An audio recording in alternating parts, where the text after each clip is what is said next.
My people, welcome to Street Boy TV platform. Today, I have a video to drop for you, and this video is all about a little girl that was molested by people around her because she lost her dad. Yes, I beg, make you watch this video to the end, make you learn something. As you are watching, please like, share, and comment.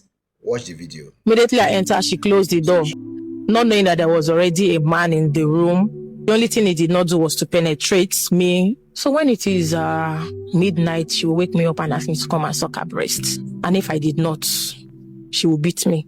He beat me black and blue that day. Hi, my name is Yomi. What's yours? I'm Oriofesha. Oriofesha. Can you tell me the story of your life?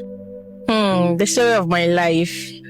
Actually, my dad died when I was 4 years, 6 months.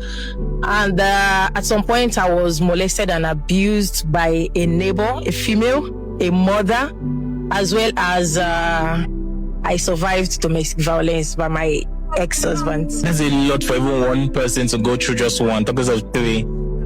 Take us through from the beginning. My mom was pregnant of my younger sister when my dad died. I think that should be 1995.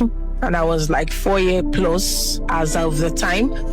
And I learned my dad was an architect before he died. I never knew any of my father's family. Like, we don't have a relationship with them. We get to know them when we've grown. They actually stripped my mother of some of my father's, rights, and when it comes to properties and all of that. Later on, the landlord of the house where we were living then, they said they've divided, when it's a family house, they will say this person is in charge of this and that. So the person that was allocated our own daughter said he doesn't want someone that is without a husband, with the fear of maybe my mom won't be able to keep up with the payments.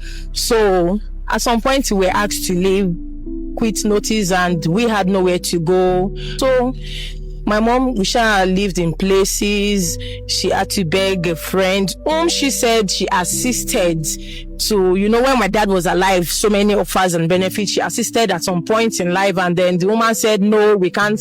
Okay, please let my children just stay with you at least let them come sleep overnight, and then in the morning they come. Not as if I'm keeping any of my. She said, no, there's also these other friends. We call her Samuel. When the needs arises, she approached. She said, no problem. Yeah, you can come. Is it not to sleep and wake up?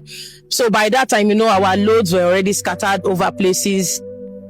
We'll go there, we'll sleep. When I come back from school, then I'll go there, change my uniform, and then come back to my mom's place the shop where she's using for her jealousy. So that fateful day I came back from school, I think I was in the SS St. Peter and Paul Pashua then, I think basic 5 or thereabouts.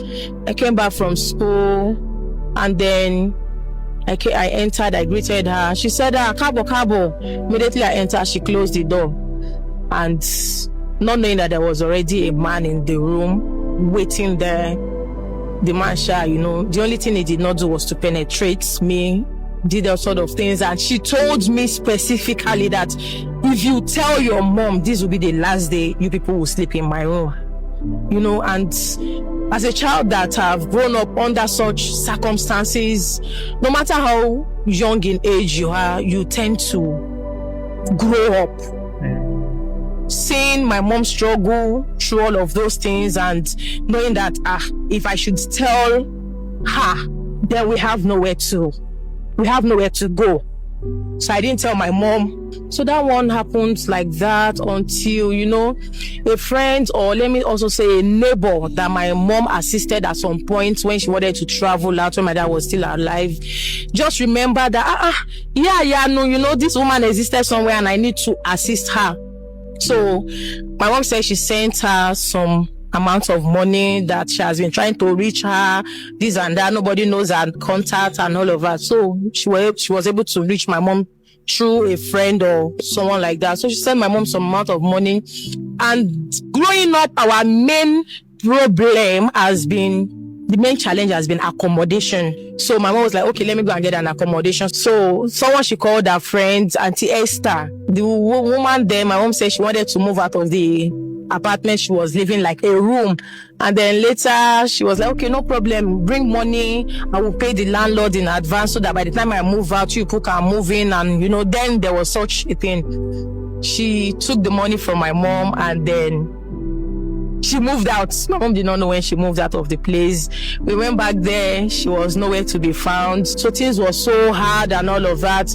So afterwards, I think after some years again, she was able to get in contact with Yayinka again, that woman who happens to be out of the country. My mom attends Mountain of Fire Miracle Ministries, and she happens to be one of the Search the Scriptures and the Roving Evangelism member then. So whenever they go for church planting and all of that, she will leave us at home.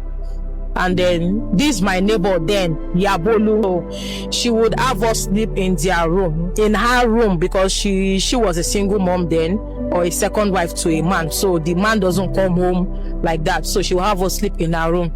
So it started when she would ask my elder brother to go back and sleep with my grandmother, that she's a woman, she have to sleep and open her body, that she can't do that when my brother is inside. So when it is midnight, she will wake me up and ask me to come and suck her breast. And if I did not, she will beat me. And I dare not report. Sometimes she will give me a candle that I should put inside of her. I was around 8 years old when it happened. So it continues like that. If I knew better, I would have allowed my mom to keep playing the role of a parent. That was where I got it wrong. Going through all of these, there was nobody to talk to. My mom too was buried in her own challenges, trying to make sure we're okay, well fed, and have a place, combined with all she was going through then. I couldn't bear to tell her that, mommy, see what I'm going through, or maybe somebody molest me, this person and that. And then there is this uncle, this brother, that happens to be like, whenever I'm down, kilo share, this and this happen, that and that happen, he started telling me, I love you, don't worry, okay. And then, later he promised me that if I should marry him, at least I will have a place to stay, which I also reasoned with her. At least, it will be easier for her. I never knew that I'm going to add more to her sorrow. And how old were you when this man started making advances? I was 16. 16? Yes, I was 16. And then, everything just so fast. Under 3 months, I was pregnant.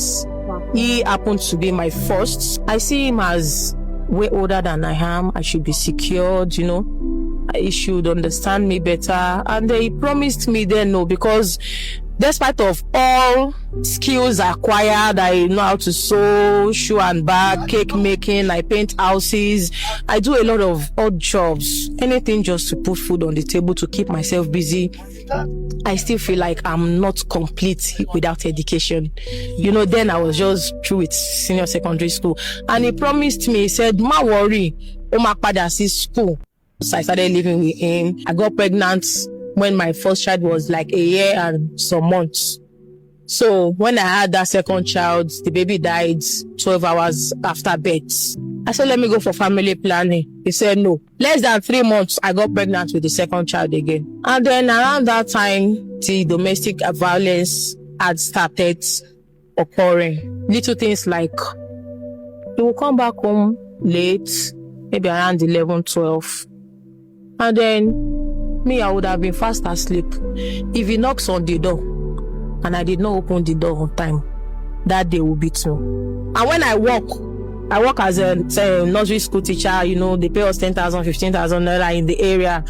Whenever I go out to work, it's wahala. But when the money comes, he will collect from me. He will bring women to the house. It continued and continued and continued until I moved that 5th night, and I did not close the door. He came in, he sat down, he ate. Mind you, I haven't eaten throughout that day. It was Gary from my grandmother's place, so the children were asleep.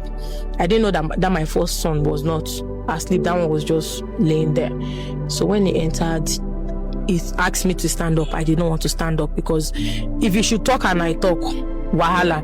If you should talk and I murmur, wahala. If you talk and I did not answer him, he will say, so I have turned him to a dog or that is barking or something. I don't even know what to do right or what to do wrong. I just don't know. And the next thing, he kicked me like, I held my ribs, my side was like, then I started running my mouth. He beat me black and blue that day. My son should be around 8 years old then, that my first son. He just stood up and pushed him towards the bed. Then realization hit me that I can't raise my children in that kind of home. Presently, I work as a health attendant at the National Orthopedic Hospital, and I still hope to further more in my education. First, I'm sorry that you had a very hard life, and the people that were supposed to protect you were not able to. Is your mom still with us? Is your mom still alive? How is she? My mom is still alive. She's still with me. She's still supportive. She's fine, Sha. She assists me with the children and some other things. I hope things continue looking up for you. I hope life continues giving you something better. And I'm sorry that you went through such a hard time. Thank you so much for sharing your story. This is for you. Oh, wow. Thank you so much. I really appreciate it. God bless you. Thank you. Thank you.